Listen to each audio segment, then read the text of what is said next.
Assalamualaikum warahmatullahi wabarakatuh. Sebelumnya perkenalkan, nama saya Akiludin, saya dari Serang, Banten. NIM saya 2313128. Saya dari Akidah Filsafat Islam kelas B. Hobi saya main futsal. Di sini saya ingin menjawab beberapa pertanyaan dari dosen pengampu sebagai ujian akhir semester. Dan pertanyaan yang pertama itu agama sebagai kebutuhan, tapi kenapa masih ada penolakan di dalamnya gitu. Oke, di sini agama seringkali dianggap sebagai kebutuhan dasar manusia karena fungsinya yang sangat penting dalam memberikan nilai-nilai atau makna kehidupan atau pedoman moral. Kemudian terkait pertanyaan di atas yang mengenai tentang eksistensial, namun realitasnya yang ada di masyarakat itu masih banyak orang-orang yang menolak agama itu sendiri. Kemudian hal ini juga bisa disebabkan oleh beberapa hal, dari pengalaman negatif, kemudian terhadap tokoh agama atau institusi agama yang lainnya, yang membuat orang itu kecewa dan menjauh dari agama. Kemudian pula mereka menganggap bahwa sains sudah cukup untuk menjelaskan kehidupan, sehingga agama di situ tidak lagi dianggap relevan oleh masyarakat. Kemudian yang berasal dari dogma agama juga yang kadang dipandang kaku, kemudian atau membatasi kebebasan berpikir, dan orang-orang itu merasa terkekang dan terjadi banyak konflik antara umat beragama juga membuat citra agama itu sendiri menjadi negatif di mata sebagian orang. Kemudian pertanyaan nomor 2, argumen tentang Tuhan yang bisa diterima. Dari banyaknya argumen, dari beberapa argumen tentang keberadaan Tuhan yang saya ketahui, saya pribadi merasa bahwa argumen kosmologis adalah yang paling masuk akal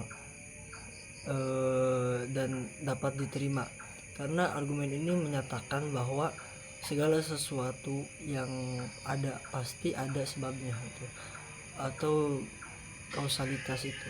Namun rantai sebab itu tidak mungkin berjalan tanpa akhir, maka harus ada satu penyebab pertama yang tidak disebabkan oleh apapun, dan yaitulah Tuhan.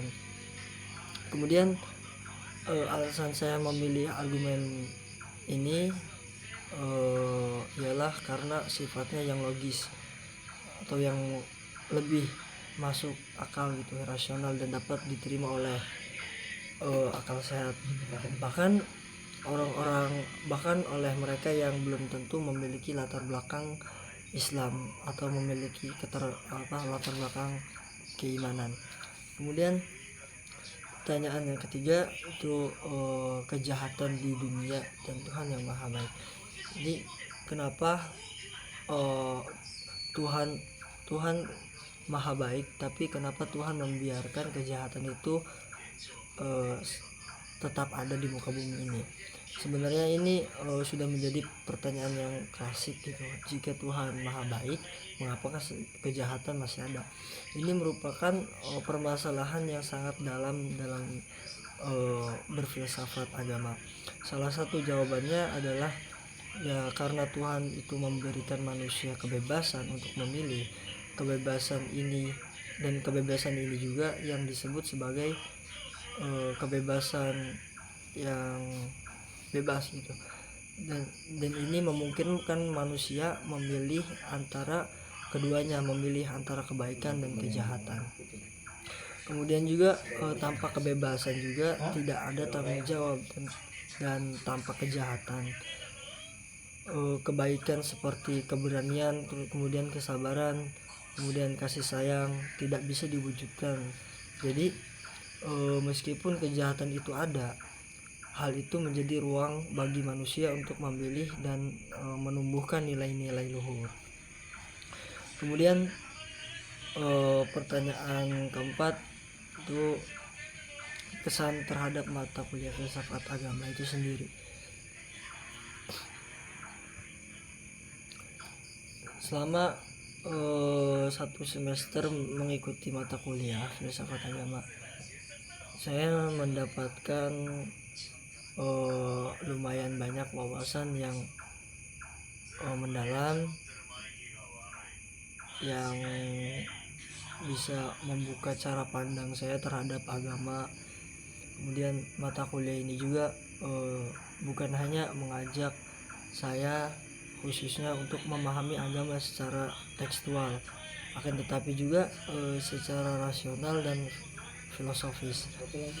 Kemudian saya juga belajar bahwa mempertanyakan agama bukan berarti kehilangan iman atau ketidakpercayaan terhadap keimanan, akan tetapi justru memperkuat keyakinan melalui pemahaman yang lebih utuh.